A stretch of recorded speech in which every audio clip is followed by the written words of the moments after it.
All right, so first things first, I have my Uggs that I found at Goodwill. They're only $1 and they weren't in horrible condition, but they're kind of the high-waisted one. There's some like grossness on it, but not too bad. So what I'm going to do is put them in the washer with a little Ugg cleaner. I stuffed them before I did that with a whole bunch of plastic bags.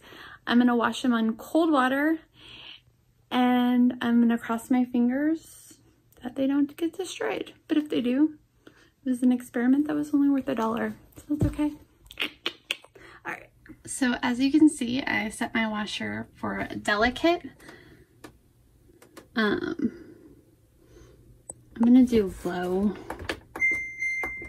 water because they're not very high, and then cold water. I'm using Ecos plant-based hypoallergenic detergent, just a little bit of that, and then I'm also using a little bit I added to the thing, actually directly onto the Uggs on areas that were really gross. I added this. It's the sheepskin cleaner from UGG. So I'm gonna start this and we shall see if these come clean.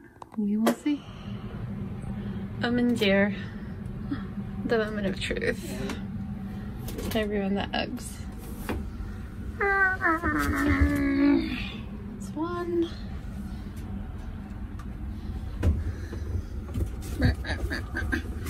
Really short.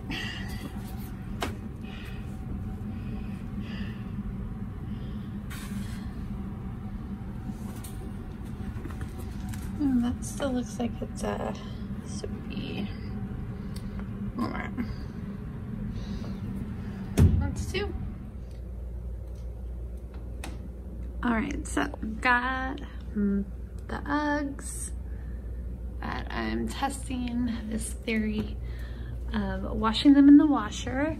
So far they look pretty good. They had a little bit of suds on them, but the areas that were really dirty, like the toes, and like there was a part, I need to look at my photos, but somewhere around there that didn't look so great. They look better, so I'm hoping that this is a really good way of doing it. I removed all the plastic bags on the inside and the toes and everything because they were all soggy and wet. And I left the pool noodles like that. So yeah, I'm gonna let these dry about 24 hours and we'll see how they turned out.